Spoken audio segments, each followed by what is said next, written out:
E aí, até agora a gente falou muito sobre a área financeira, de Empresarial, gestão, empresarial. isso. Como que você caiu dessa área para a arqueologia bíblica? Para teológica, né? Para a área teológica. A minha cabeça funciona realmente em nicho de mercado, né? Então, tem duas coisas que eu gosto muito, né? Que eu acho que é importante para um pregador. Eu não sou um pastor, mas eu prego e dou aula, né? E uma coisa que eu acho importante quando um pregador vai lá na frente ou quando ele prepara um ensino é que ele esteja ambientado naquele momento bíblico que ele está lendo a passagem. Sim. Isso. Então, o meio ambiente ali é muito importante. Quais são as duas disciplinas que falam de meio ambiente, né? Do meio ambiente bíblico, né? Olha, Abraão comia o quê, né? Abraão, né? Então, as duas disciplinas são geografia bíblica, né?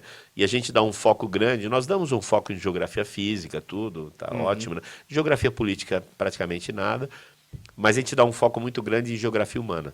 Então, como os caras viviam naquela época, como os personagens bíblicos viviam, né? Então essa ambientação, né, esse contexto, né, de meio ambiente é que é importante. E isso é geografia e isso é arqueologia. A arqueologia busca você vivenciar o que um personagem, o que acontecia no meio ambiente de um personagem bíblico.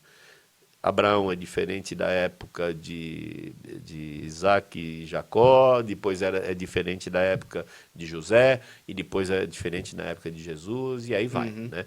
Então a ideia é que a gente consiga fazer essa ambientação, né? E aí você tem o contexto histórico e geográfico em volta. Geografia contribui com a história, né? A arqueologia contribui com os dois, né? E por isso que eu parti para essa área. E aí eu abri um pedaço da geografia humana para trabalhar com gastronomia bíblica. Eu estou tentando me especializar em usos e costumes também. Aí você entra na parte do tempo dos judeus, aí, né, na época da formação dos escritos, né? E aí você precisa da ajuda dos dois. Você precisa da ajuda de geografia, precisa da ajuda de arqueologia para poder formar esse contexto aí. Né? Que você entende até um pouco da questão cultural da época, né? Como o cara se vestia, como o cara se deslocava, Paulo, Jesus. Porque Paulo né? falou aquilo, né? Você fala, puxa vida, mas é que você tenta trazer o que ele falava lá para o contexto agora. Não, você tem que ser o contrário, né? Por que ele dava pegada lá nos corintianos lá de Corinto? Porque aquilo era um antro de gente, né? Era muita gente diferente. Então ele tinha que ter um comportamento diferente do que ele tinha em Éfeso, do que ele tinha em Antioquia. Então tudo isso é importante. E as condições físicas também, né?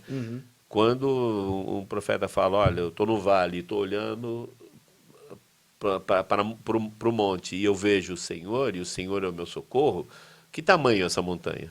Ah, não, deve ser uns 7.000 metros. Montanhas de Israel é 500 metros, né? O cara olha, está ali, né? Então, olho para os montes e vê de onde vem meu socorro, né? Meu socorro vem do Senhor. De uma montanha altíssima, não, né? Não é num monte alcançável, digamos assim, né? 700 metros, né, de altura, né? Que é nada, né? Bem pouco, né? Então, esse contexto todo, né? Contexto histórico e geográfico e arqueológico é que faz com que você tenha subsídio para entender quando alguém escreve alguma coisa na Bíblia, você fala assim, em que contexto ele estava, né? Nessa parte que eu acho importante. E estou tentando me especializar, principalmente em arqueologia, né? Geografia não tem muita coisa, porque geografia bíblica é um negócio novo, né? Assim como o empreendedorismo cristão é um negócio muito novo. Se Deus quiser, ainda vou escrever um livro, um manualzinho para micro e pequeno empresário cristão, né? E arqueologia tem a parte de arqueologia bíblica, e geografia bíblica é um negócio muito incipiente, ainda tem pouca coisa, né?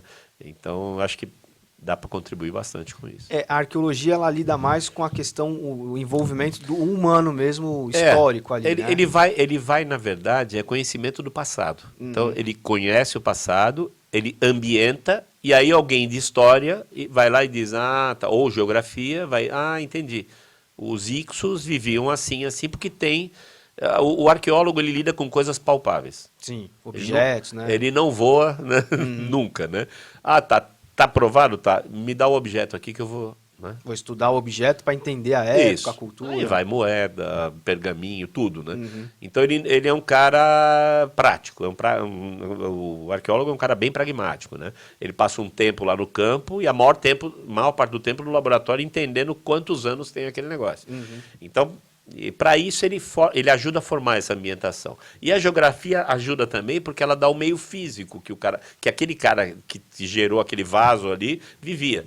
Será que ele vivia num deserto, num lugar onde tem muita vegetação? Né? Tem profeta que profetizou em cima de áreas férteis. Tem profeta que ficou no deserto. Né? O cara olhava, não tinha uma árvore, não tinha um oásis, não tinha nada. Né? Então, como é que esses caras viviam? Quando eles falaram, como eles falaram? Né? Em que ambiente eles falaram? Essa é a ideia, né?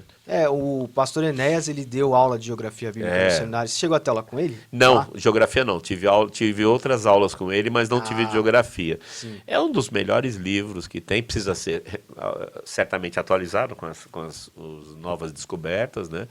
Eu tenho estado bastante em contato com os arqueólogos, tudo, tenho entrado em alguns sites de arqueologia, a gente tem às vezes até sites pagos, a gente entra para ver as últimas descobertas arqueológicas, para trazer isso tudo para o seminário. Eu quero manter o seminário nessa pegada de ter tudo recente, né? Sim. Então, até em geografia também. Muitas vezes em geografia, a arqueologia ajuda e geografia te dá o meio ambiente que vivia na época, né? Então, através desse estudo antigo, né, você consegue ambientar o personagem bíblico. Isso que é o ponto principal é esse.